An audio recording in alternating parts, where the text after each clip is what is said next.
Welcome back to the Transform Your Mind to Transform Your Life radio, podcast, and television show.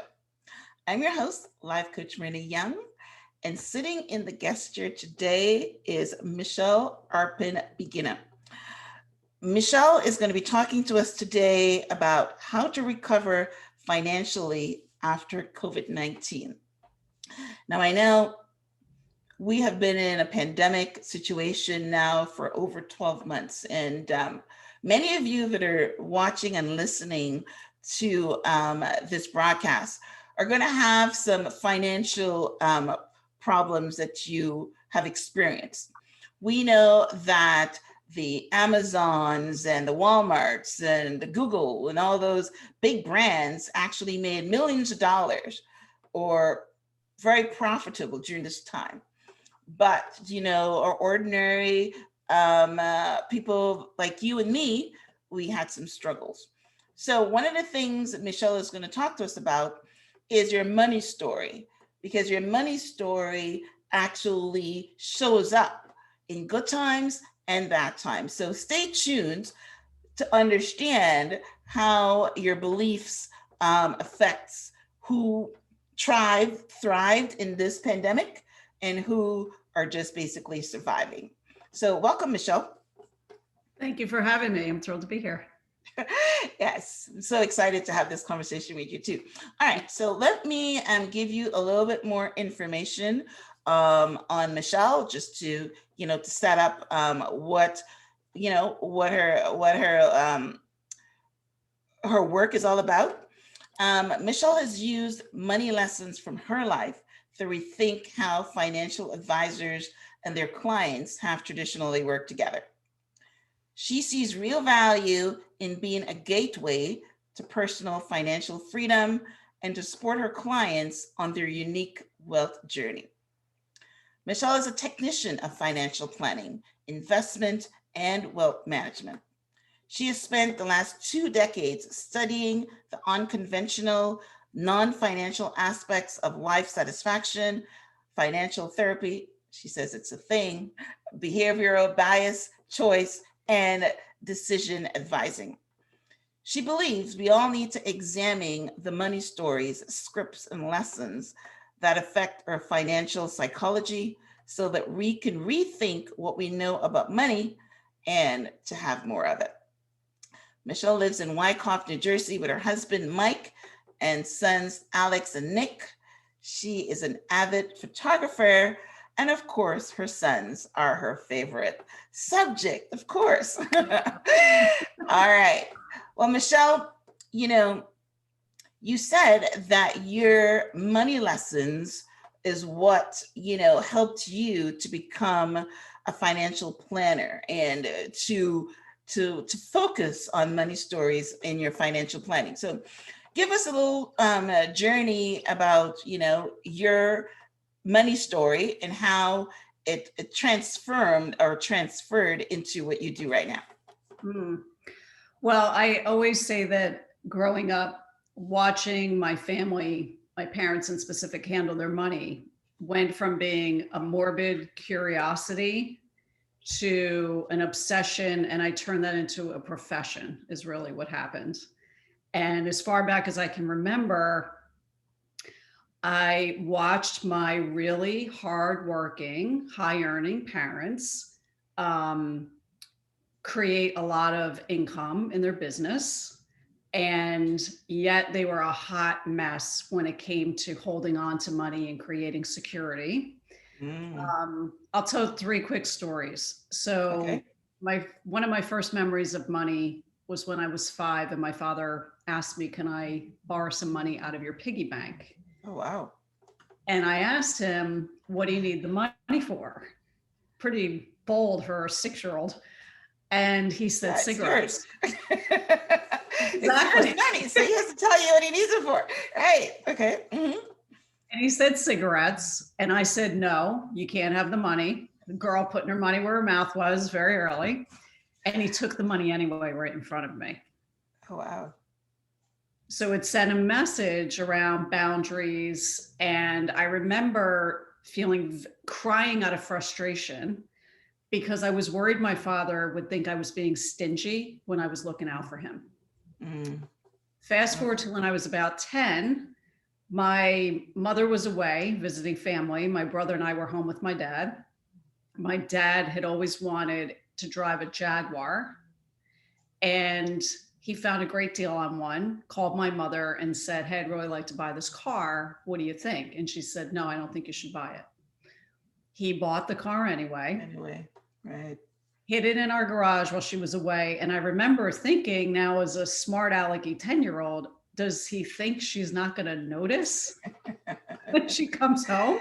Yeah, yeah, yeah. So, two incidences of what I call pretend permission.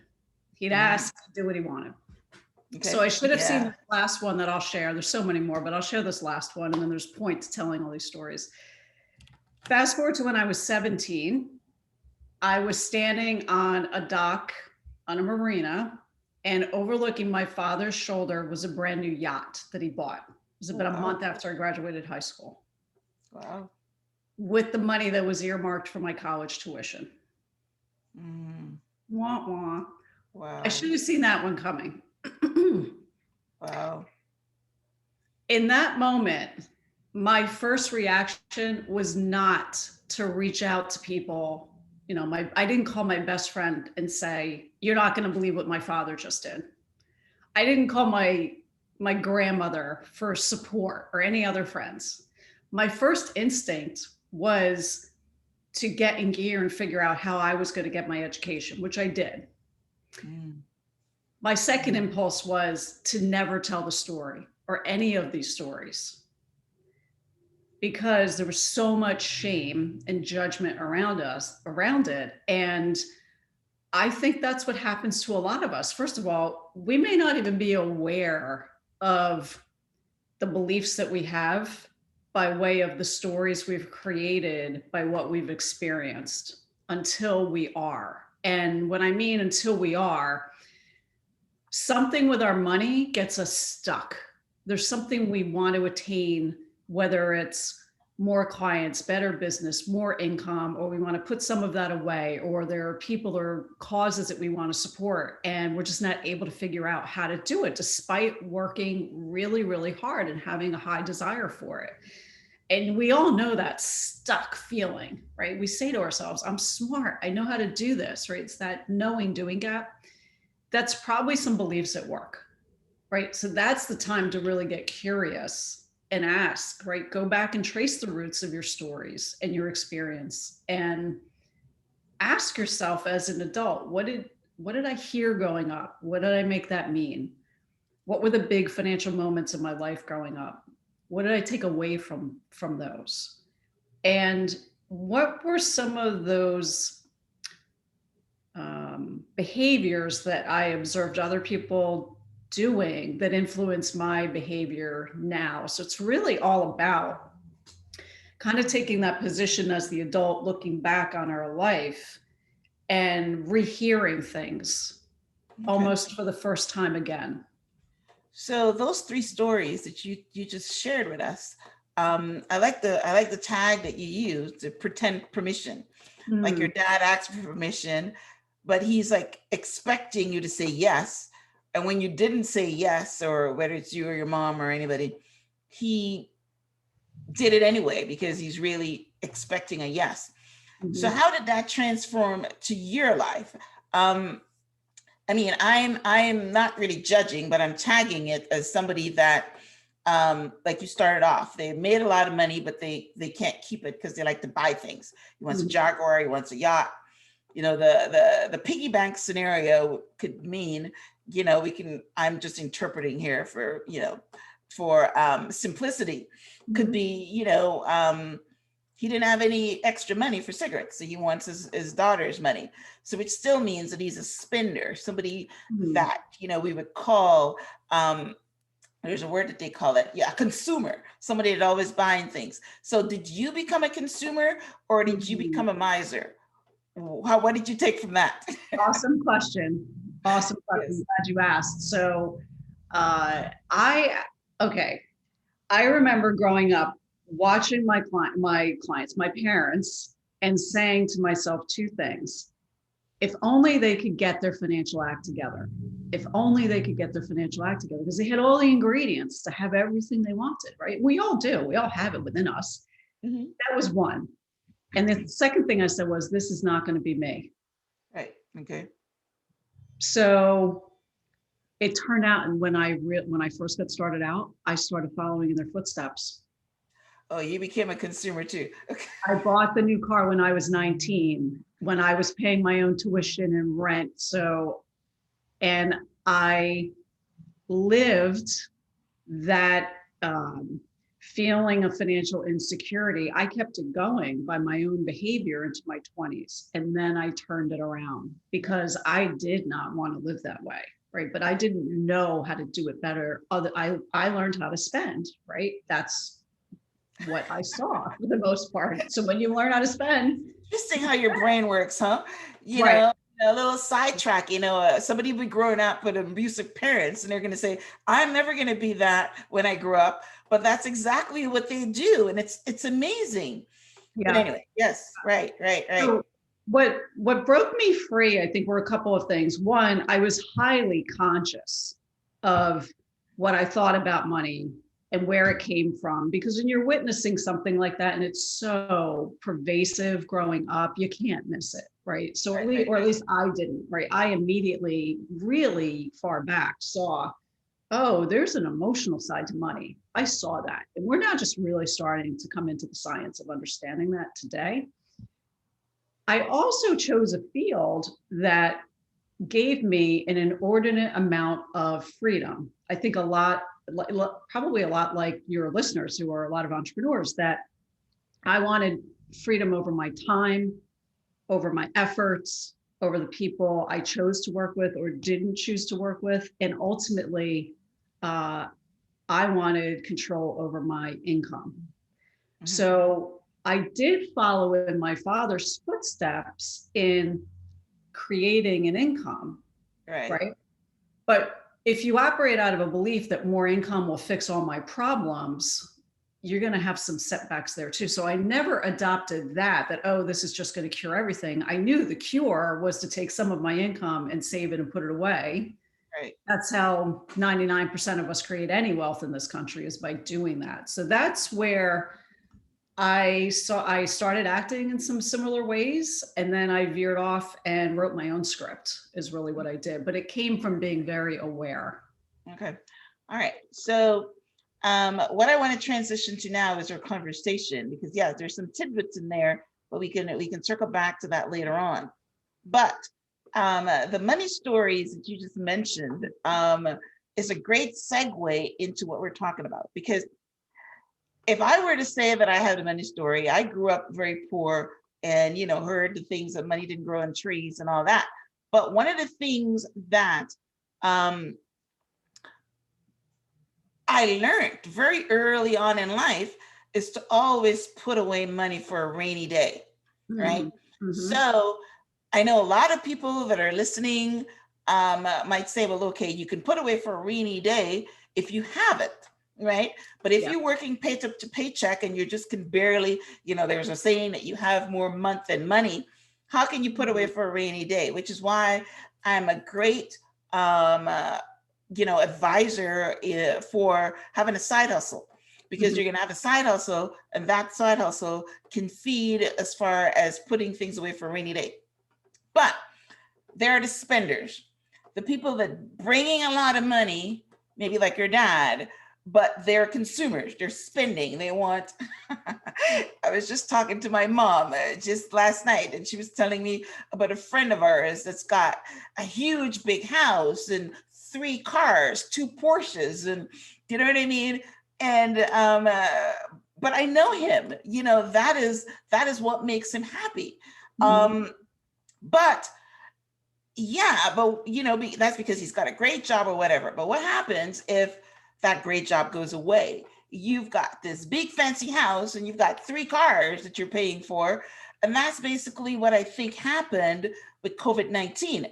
Everybody was running along, barely just surviving, have nothing in the bank. I heard some stories that made me cry, where, there was this podcast that I was listening to, and people were calling in and they were talking about, they had $400 in the bank, and and that $400 can, but so what is the money lesson that you want to share with us that helped the people that flourished and the people that became barely surviving? I can say that it's just basically the spenders and the savers, but there's probably more depth to that. So Yeah. And you know what? I think where we have to go, Myrna, is into some biology. what was So that? we have to go into some biology, I think. Okay. All right. Okay. And we've got to cut slack for the spenders or the savers, right? Like, put away money for a rainy day, that could turn someone into a tightwad, right? Where you're not enjoying your money, right? There's so many different translations that can happen from what we take in, right?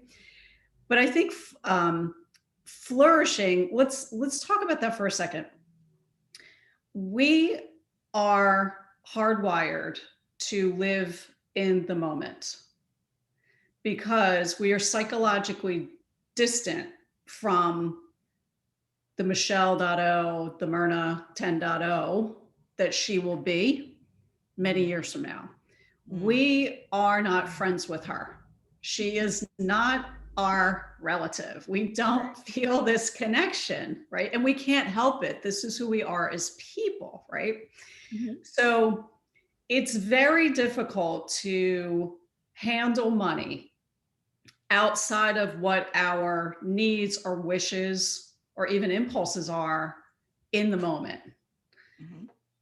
What we need to do is recognize that and say, okay, it's not about the 401k rep coming in when you don't have two dimes to rub together and saying, if you put away the maximum amount in this account, you'll be a billionaire by the time you're 65 when you're 22. Like, it's going to go in one ear and out the other because you're like, I can't even afford lunch. Okay. I get it. However, right? You're laughing. You hit the nail right on the head, which is basically what I said. You don't have extras to put away. Right. Okay. Right. Yeah. I totally, I've been there. I get it. Right. What we can do to help ourselves, though, maybe not in that much of an extreme, but what we can do to help ourselves is literally to create a relationship with that future person. The closer that we feel to that person as if they were really alive today and our friend, the more that we're going to act in their best interest. Because think about it. If you had a close friend who called and said, I'm short $100, and they told you why, and you trusted your friend, you give your friend that money, right? If it were a stranger on the street, you might not, because that you don't know that person. They're not known to you, right? So we need to close that psychological gap, so to speak, that distance. The other thing that I've learned pretty recently that I'm fascinated with is how we talk to ourselves in the moment, right? So we need self-control in the moment and we need grit over the long term, right? So grit is like that superordinate goal of what we want to achieve. And it just looms on the horizon and we hold on to it and we don't let it go until we achieve it, right? But there's so many minute little things that we have to accomplish in the day-to-day details to get us to that overarching goal, right? So when we're in the moment of the impulses or just choosing between two different things, and we want to maintain self-control, what actually helps is to create distance in the moment. When we talk to ourselves in the third person, oh, Michelle wouldn't do that. You know what? Michelle's going to make the choice that's going to really help her in the future. Like, when we start talking to ourselves like we're another person, it actually helps us to control our behavior in the moment. Whereas the opposite's true for our future. We need to talk to her like she's here and we're talking, in the first person. Okay. All right. So I get that. So what you're saying is, let's say in the moment, you have money and you want to buy a Porsche or a yacht or something, then you can say to yourself, with me buying this yacht, help Michelle 10.0 in the future, or what is Michelle 10.0 in the future gonna because this yacht is a depreciated asset. You know what I mean? Or even your dad is saying, okay, I want a yacht, but maybe if, this is for my daughter's education and yada, yada, yada, whatever. So that's basically what you're saying, right? To visualize the, yourself, in the future 10.0, like I like what you said, like when the 401k rep saying that, yeah, if you start putting away 6%, yeah, in your 20s, you're going to be a millionaire. And I tell my daughter the exact same thing. I said, don't do like me. I took out my 401k and bought limousines when I had my limousine business, bought houses or whatever. And I says, because we all put it away. We all put it away because it saves in our taxes, but we always go and get it out. Right. Well, we need it more than being in there. And I tell her, I says, well, listen, don't you touch it, because you will become a millionaire if you just let it stay there. So I understand what you're saying. So you talk to yourself, get a relationship with that person. That's great. Now, go ahead. No, I was going to say it becomes part of our identity of people like me don't do things like that. And it has, right, we reinvent that. Now we may come from that where, well, people like us, well, we don't buy yachts or cars, right? That may or may not be true. It's not even relevant. It's you're adopting a new way of being where you're deciding, here's my identity. And people like me don't spend my money on this, or people like me do work hard and take great vacations, right? It could go all different kinds of ways, but you're actually deciding. And when you're talking in that third person, it's so powerful because it's that people like me kind of conversation. And our identity is so important to us. We will do nothing to sacrifice that when we're really grounded in that. Yeah. All right. So you part of your bio, you talk about your money beliefs about wealth changed during different stages of our life. So let's say that the stage is you're a child, the stage you're an adolescent, where you want to buy. I just came back from a vacation. I met this guy in the airport that was he just liked to talk. And he was telling me about his daughter that told him she wanted a Chanel bag. And when he went into the store, the Chanel bag was like $2,500. And I said, did you buy it? He says, yes, I bought it. But I mean, that was such good information. I'm thinking $400, I'm not thinking $2,500. But anyway, so maybe she is in that, as an adolescent, she is in that stage right now where, they want these things, right? So maybe as they get older, so walk us through, if our money beliefs change different stages of our life, and if it's something that happens normally, or there's something that we have to work on. Yeah. There's so many directions that we can go in after what you just said. It's so enlightening, that example that you used. And what you're making me think about is not just do our beliefs change over time, but also what's the relationship between time and money in terms of our development. So what I've noticed is a pattern of going from success to significance. And the success stage is all about, anything people would imagine. It could be family success, business success, career success, all of that. Excuse me one second. And making a success out of ourselves, both intrinsically and extrinsically, right? So we see the outward success, but we also want that internal. The best way I can describe this is I've had older relatives. The older they get, the more they'll ask for like stamps, note cards, and soap for their birthday versus a Chanel bag.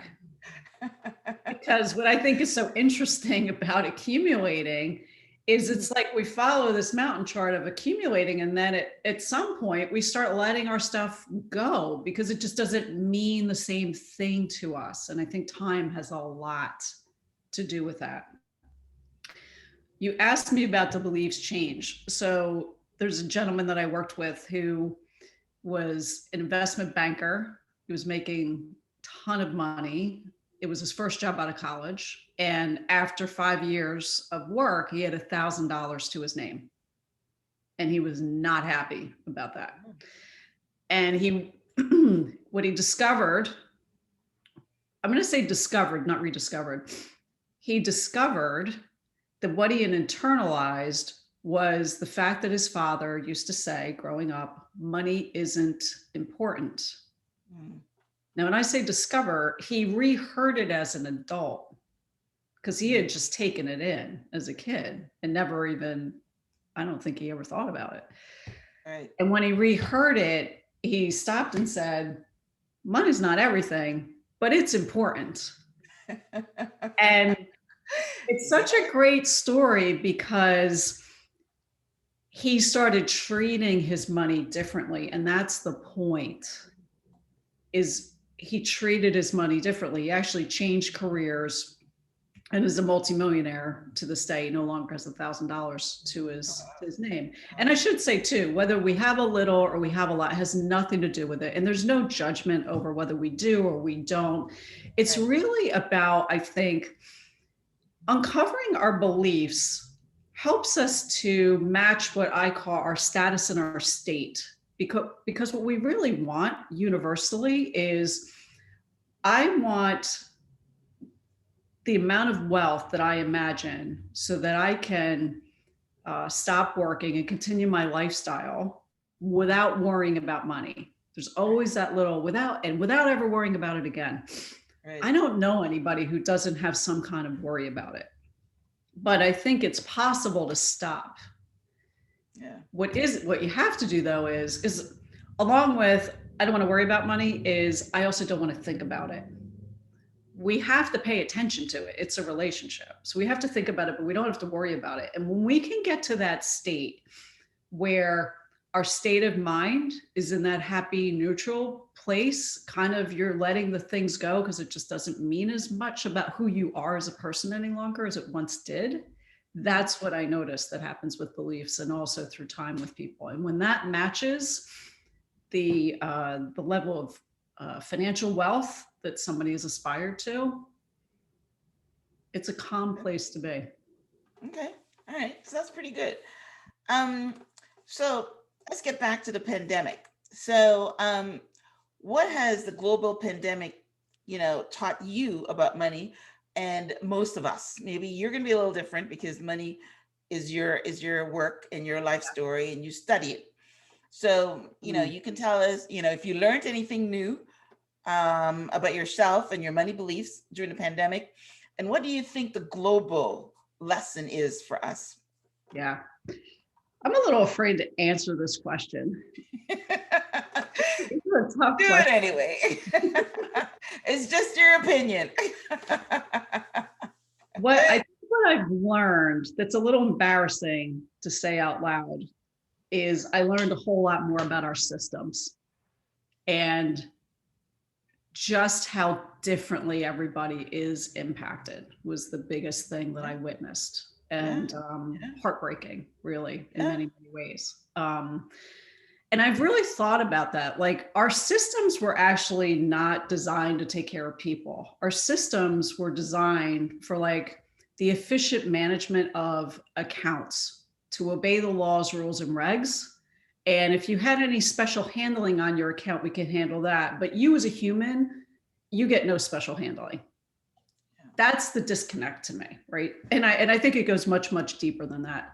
I think the systems, that was the biggest thing that I learned. I think there were two other things I noticed. Everybody in the beginning that wasn't impacted from an income standpoint, they all said, oh my goodness, I'm saving so much money. Well, yeah, when you can't go out and do anything, like, it doesn't leave a lot of, but it was restaurants are down, activities for myself, my kids, all of that.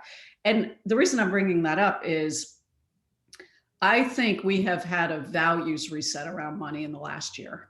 That's what I think the beginning, when people were noticing where their money was going to, They got Yeah. really conscious about it. That's a And good point. if you think about it, most of us have probably set up our financial system, so to speak, in our own home a long time ago. Like we don't Mhm. sit down once a year and say, let me relook at how I'm doing everything, right? Who's really got time for that? But it is a healthy thing to do once in a while to review because you may have set up your financial MO, right? Your way of being, of managing your bills and how you invest and all the other decisions that we need to make when you were 25, right? Right out of college and starting your first job, right? And now you're 45 and life has definitely changed in those 20 years, but maybe you haven't revamped the way you're doing things. I think that was the second thing. So, Yeah. and then I think it's all in a big values wrapper. Right. So that's true. My daughter is one of them. She, saved a lot of money. She lives in DC, and she, saved quite a bit of money and, bought herself a house. But yeah, but what I was trying to get to though was the fact that the people that had no money in the bank because Mhm. they didn't see the need to save or to put something away for the rainy day. Do you think that their values have changed now that the pandemic highlighted that? That's basically what I was trying to get to as far as money beliefs and the fallout of the money beliefs, because maybe their money beliefs was that you get it, you spend it kind of thing, Mhm. Mhm. Yeah. Yeah. I like to think so. I mean, it's hard to know, right, on a such a broad Global level scale, whether, right? yeah, whether Mhm. it has or it hasn't. But I think for someone who was probably scared to their core that I've lost my job, my clients have, they're not able to continue to work with me, right? They've moved, we've had, right? So many different things happen, but the income is not that I was relying on to make my month is evaporated or it's down a lot. That to me, it really is that fight or flight, life or death kind of an experience. And on the one hand, we may want to totally push that out of our mind because it's so awful to keep re-experiencing that in our head. Right, right. But I think for a lot of people who maybe saw for the first time at their own hand how perilous their situation could become so quickly, I think those people have probably changed. Okay, that's That would be great. my guess. Yeah, okay, so great. So you're a financial planner. Do you want to Hmm. share your success formula or Hmm. um, how you help your clients to, because what a financial planner does is you plan for things. You plan for the rainy day, you plan for retirement, you plan to buy the house, you plan for vacations. That's what you do, right? Yeah. So what is, I understand you have a success formula. Can you share that? Yes, I do. So what I think you're alluding to is this belief that I have that Okay. how we do one thing is not how we do everything. And what I mean by that is we can be a complete success in life, and money may just be our thing that we continue to have struggles with.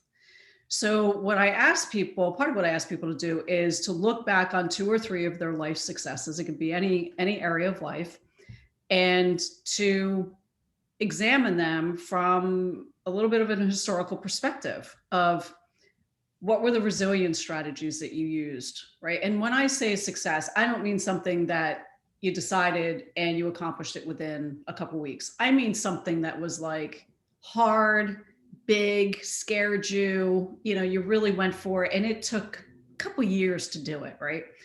So it's like thinking about what resources did you bring to the table? Not just with financial, but who did you know? What did you know? Who were you being? Right? What's kind of, we use that word superpower so much, but what part of you is so special and unique that you notice that you bring to the table in every single one of your successes?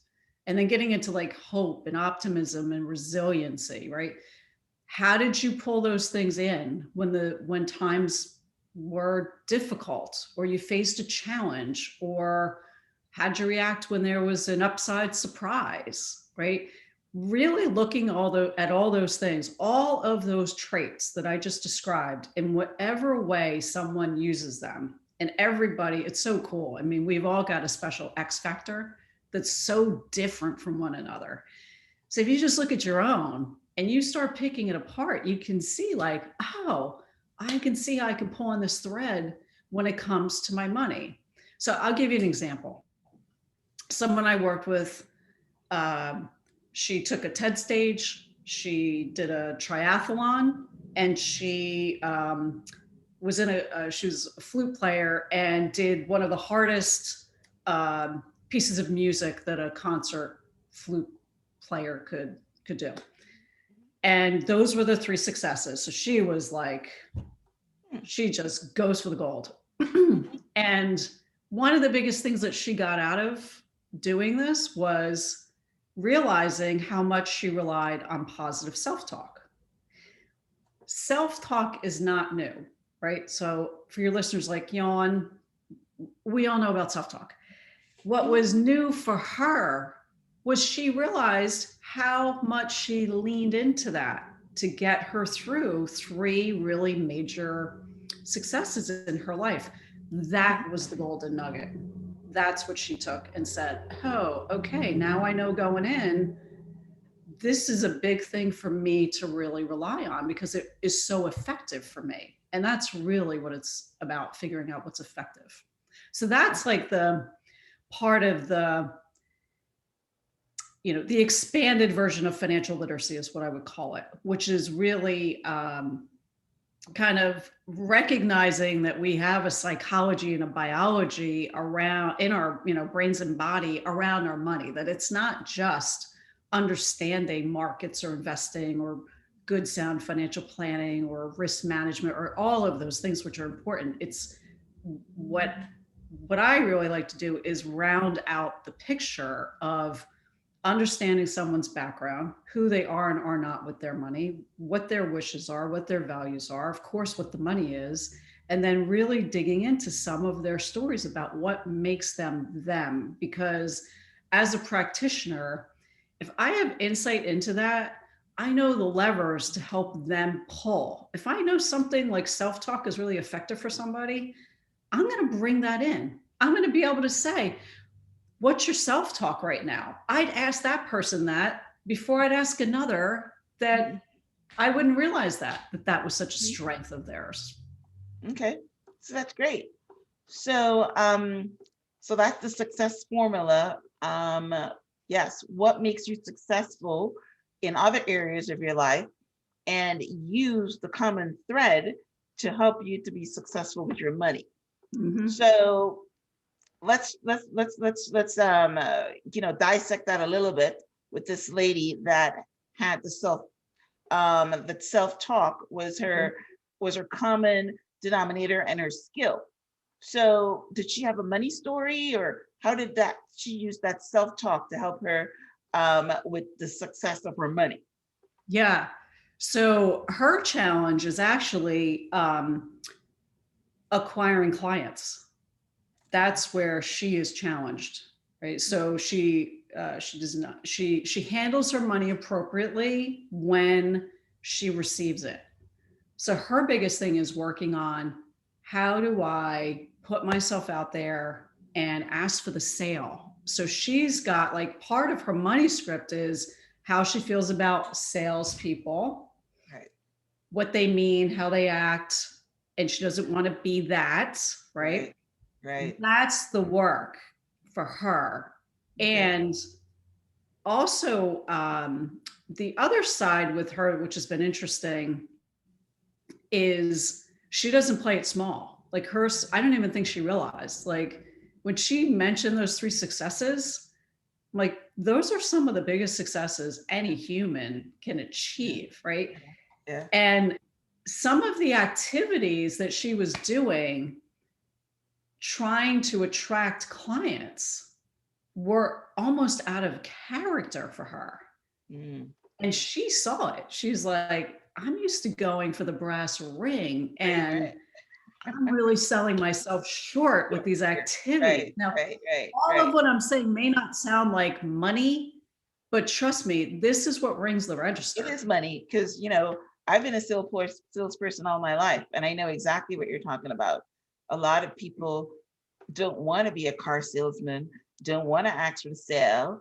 They want Right. people to like them and just buy from them. But a lot of times you got to ask for the sale. And if you don't ask for it, you don't get it. So I understand the psychology around that myself. Yeah. And a Yeah. lot of coaches do the same thing. They give away their service for free because they don't want to ask for the money. So Yeah. I'm Yeah. also in a profession right now where I see it happening all the time. All right. Absolutely. So I you have told, to say, I've done that myself. I have done that myself. And you know yeah, how I grew out of it? yeah. Because, and I mean this, like, we need to all honor the experiences and the knowledge that each of us has that we bring to the table with our own point of view. Because what you and I might do similar things, but the way you do it, the way I do it is going to be completely different. Mhm. And everyone has studied what they do in their own unique ways that creates an internal intellectual capital Mhm. that should not just be given, right? And I am a big believer you can do well while you do good, right? One is not, they're not mutually exclusive. Right. But when I got to that place where I literally looked one day of all of the articles that I've read and the books and the courses, like I could probably fill this room with all of that stuff. It was like a light bulb. It was like, I spend my weekends taking 5 and 6 hours of continuing to hammer and read and know as much as I possibly can, right, about this, among other things. And I think we dishonor ourselves when we don't recognize the lengths that we go to be as good as we Yeah. are. And if we take it for granted, other people are going to take it for granted. Exactly. Right. They'll take it for free too. Yes, they will. It's not a problem. All right. So we're talking before we started recording that you have a website or a challenge to help the listeners and those watching on TV understand their threat or their common denominator that would help them. So you want to talk about that? Yeah. So the best place for people to find me is my website, which is Michelle A. Bates with 2 L's, michelleab.com. And right on the homepage is my success formula guide, which anyone can download, and it'll walk you through everything that we talked about today in the guide and more. That's the best place to reach me. That or connect with me on LinkedIn. Okay. All right. So you've got a success formula guide, and this goes through questions that help them understand their successes and all that. So um, uh, let's say they want to hire you as a financial planner. Do you do that? Mhm. I'm assuming. So Yes. it's on your So website as well. there's two ways. The Michelle AB website is separate from my wealth management website. So there's two Okay. ways to work with me. Hmm. There are people that I work with where I don't figuratively touch the money, so to speak.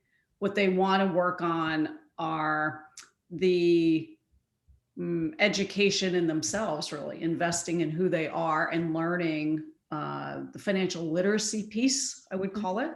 Hmm. And then there are clients who want to work with me on that, or they want to work on, I'm okay with the mindset Right. and I'm really well on my way. What I need help is on coordinating everything, planning it, investing it, Right. doing all the risk management, the Okay. traditional wealth management side. So there's Hmm. two sides to it.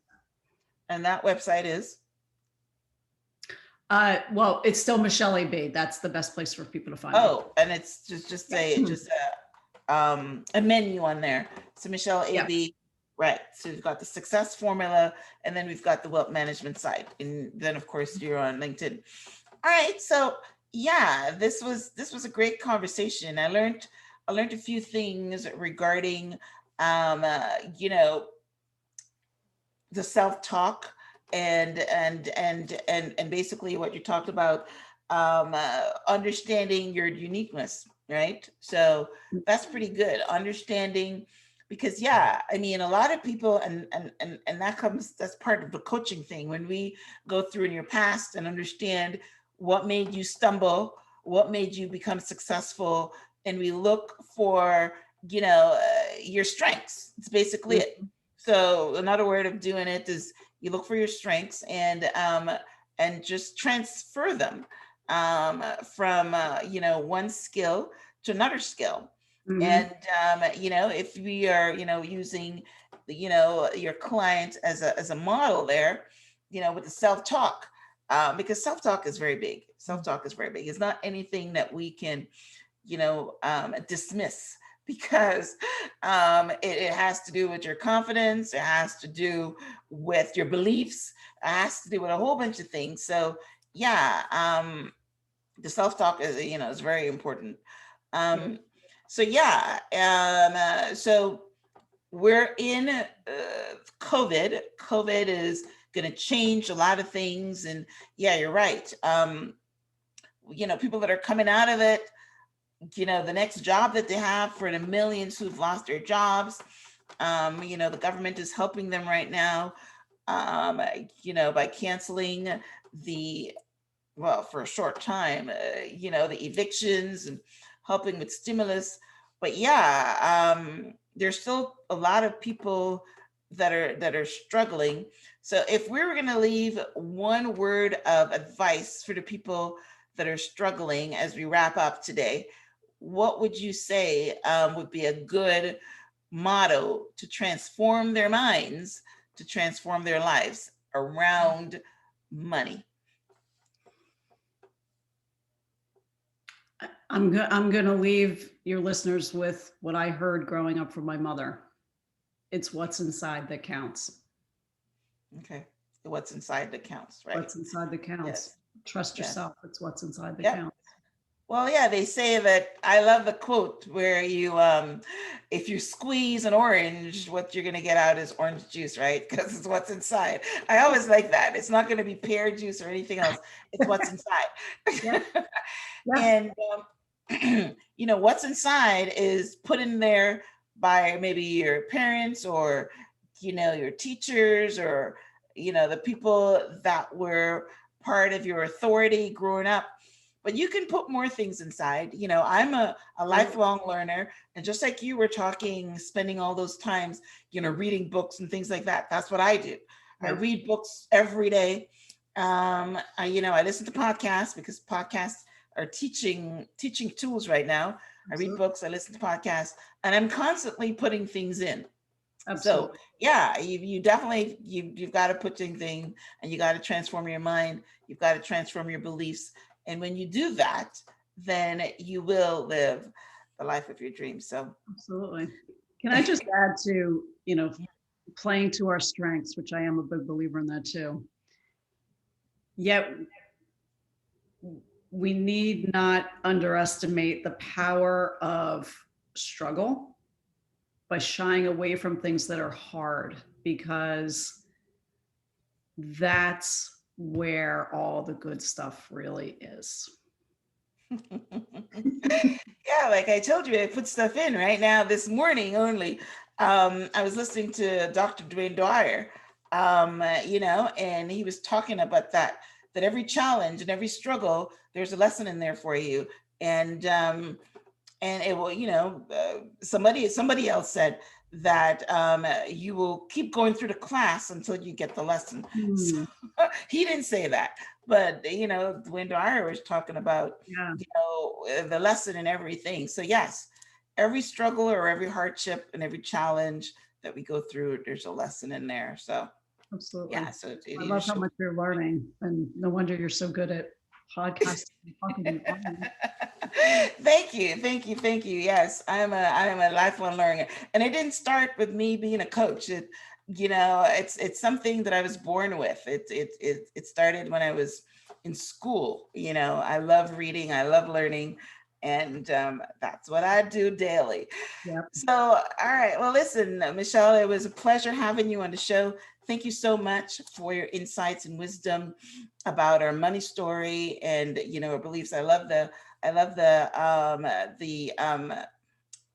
stories that you shared to highlight what we're talking about. So thank you very much.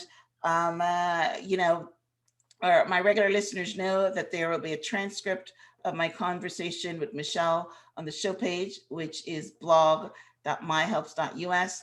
It would also have links to Michelle's website, and so that you can just, go on there and definitely, she shared a free resource. And again, we're talking about learning. Learning about yourself is very important too. So go on and find out, from her um, success formula guide. What is your success?